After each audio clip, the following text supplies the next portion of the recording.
Doctor గారు మరి ఇప్పుడు ఏ సమస్య ఉన్న వారి కోసం పత్యాహారం తయారు చేసుకోబోతున్నాం మనం?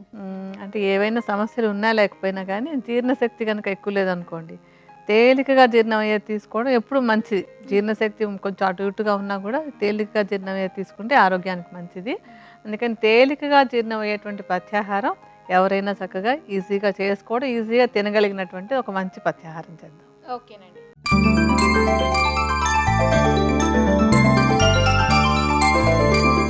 తేలికగా జీర్ణమయ్యే పత్యాహారం తయారీకి కావాల్సిన పదార్థాలు ఏంటో ఇప్పుడు చూద్దాం. ధనియాలు, సైంధవ లవణం, జీలకర్ర, మిరియాలు, మామిడి గుజ్జు, ఉసిరి, బెల్లం, తేనె.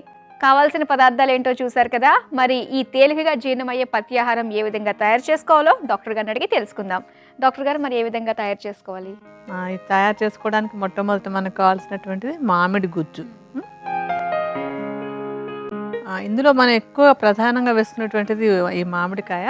మామిడి ఏంటంటే పుల్లగా ఉంటుంది కదా. ఈ పుల్లగా ఉన్నటువంటివన్నీ ఏంటంటే జీర్ణశక్తిని మెరుగుపరుస్తాయి. అంటే జీర్ణరసాలు బాగుండేలాగా చేసి తేలిక జీర్ణం అవుతాయి అన్నమాట. సో ముందు మనం మామిడికాయని తీసుకుని దాన్ని సన్నగా తురిమేసుకోవాలి. ఇలాగా తురిమేసి దాన్ని పొయ్యి మీద కడాయి పెట్టి దానిలో వేసి ఉడికించడం మొదలు పెడదాం. ఓకే, ఉడికిద్దామండి. ఉడికిద్దాం. కొద్దిగా నూనె వేసుకుందాం, ఒక చిన్న చెంచాడు. అందులో ఈ మామిడికాయ గుజ్జు వేసేద్దాం.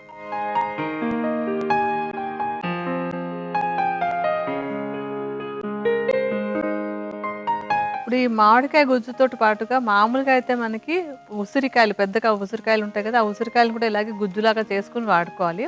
అయితే మనకి ఒకవేళ ఉసిరికాయ దొరకలేదంటే కనుక ఎండినటువంటి ఉసిరి చూర్ణాన్ని తీసుకోవచ్చు. ఉసిరి గుజ్జు ఉందంటే మామిడికాయ గుజ్జులాగా మనం సమానంగా తీసుకుని వేసుకోవాలి. ఒకవేళ ఉసిరి గుజ్జు దొరకకపోతే మనకి ఉసిరి చూర్ణం బజార్లో దొరుకుతుంది కనుక ఉసిరి చూర్ణం తెచ్చుకుని ఇందులో కలుపుకుందాం.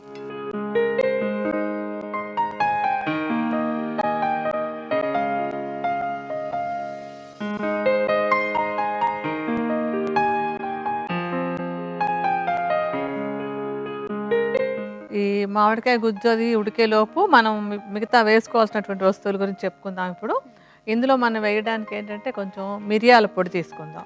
మిరియాల పొడి జీర్ణశక్తికి చాలా మంచిది. చక్కగా తిన్నటువంటి ఆహారం బాగా జీర్ణం అవడానికి ఉపయోగపడుతుంది. ఎందుకంటే ఇది కారంగా ఉన్నటువంటిది జీర్ణశక్తిని పెంచుతుంది అనమాట. సో మిరియాల పొడి కొద్దిగా ఒక పావు చెంచాడు తీసుకుని విడిగా పెట్టుకుందాం. అలాగే జీర్ణశక్తికి ఉపయోగపడేటువంటిది ధనియాలు కూడా కొద్దిగా ఒట్టిగా వేయించేసి పొడి చేసేసుకోవాలి. ఆ పొడిని కూడా మనం ఇప్పుడు ఇందులో కలుపుకోవచ్చు. ఈ మిరియాల పొడి కొంచెం మనం పావు చెంచాడే వేసుకున్నాం కదా, ఇది అర చెంచాడు వేసుకోవచ్చు. ఎందుకంటే ఇది ఘాటు కారం ఎక్కువ ఉండదు కనుక అర చెంచాడు చక్కగా వేసుకోవచ్చు. ఒక అర చెంచాడు పొడిని విడిగా పెట్టుకుందాం. ఆ తర్వాత జీలకర్ర కూడా జీర్ణశక్తికి చాలా మంచి ఉపయోగపడేటువంటి పదార్థం. కడుపులో వాయువులు అవి లేకుండా తిన్నది పూర్తిగా జీర్ణం అవడానికి జీలకర్ర చక్కగా ఉపయోగపడుతుంది. సో జీలకర్ర కూడా వేయించి పొడి చేసేసుకుని జీలకర్ర పొడిని కూడా ఒక అర చెంచా ప్రమాణంలో వేసుకుందాం. ఇది ఒకసారి చూడండి, ఉడుకుతోందేమో.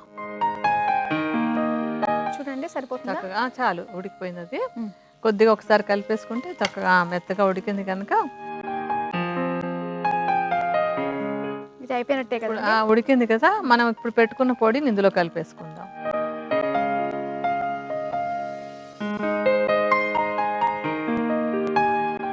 కొద్దిగా సైంధవ లవణాన్ని కూడా కలుపుదాము.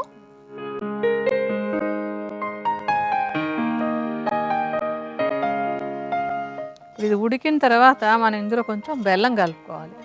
సో టేస్టీగా ఉంటుంది అన్నమాట అదంతాను.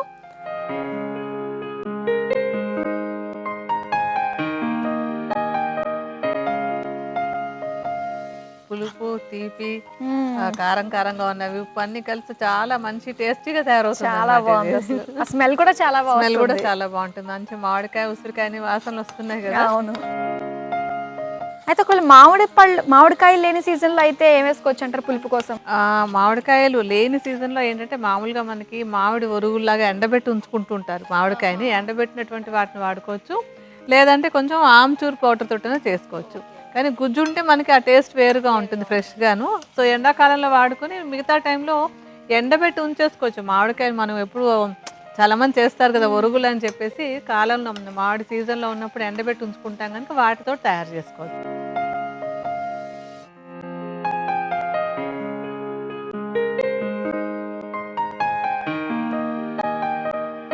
ఇప్పుడు మనం బౌల్లోకి తీసేసుకున్నాం కదా, ఇది చల్లారిన తర్వాత మనం అందులో తేనె కూడా కలుపుకుంటాం. మన పత్యాహారం రెడీ రెడీ. అయిపోయింది. అయితే దీన్ని ఏ విధంగా తీసుకోవచ్చు అంటారు? అంటే ఇప్పుడు మనం తయారు చేసుకున్నటువంటి దాన్ని ఏంటంటే చపాతీలు అవి తినేటప్పుడు దాన్ని నంచుకోవడానికి అన్నట్టుగా ఒక పదార్థంగా తీసుకోవచ్చు. ఏమీ లేకపోతే ఒట్టిగా కూడా తినొచ్చు.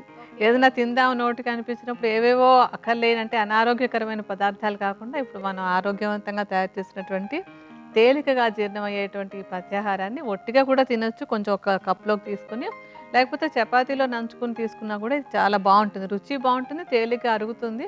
ఎందుకంటే ఇందులో మనకి పులుపు, ముఖ్యంగా పులుపు ఎప్పుడు కూడా జీర్ణశక్తిని మెరుగుపరచడానికి ఉపయోగపడుతుంది. అలాగే ఇందులో వాడినటువంటి ఉసిరి చక్కటి రసాయనం, అంటే శరీరానికి ఆరోగ్యాన్ని బలాన్ని ఇచ్చేటువంటిది, తేలికగా అరిగే పదార్థం. అలాగే మనం ఇందులో వేసుకున్నటువంటి జీలకర్ర, ధనియాలు, మిరియాలు ఇవన్నీ కూడా జీర్ణశక్తిని మెరుగుపరిచేటువంటివి. బెల్లము, తేనె అన్నీ సహజ సిద్ధంగా ఉన్నటువంటి పదార్థాలు. ఎలాంటి ప్రిజర్వేటివ్స్ కానీ రిఫైన్డ్ పదార్థాలు కానీ ఏమీ లేకుండా తయారు చేసినటువంటిది చక్కటి పత్యాహారం. ఎవరైనా హాయిగా వాడుకోవచ్చు. అంటే డయాబెటీస్ ఉన్న వాళ్ళు తప్ప మిగతా వాళ్ళు ఎవరైనా సరే చక్కగా దీన్ని తీసుకోవచ్చు.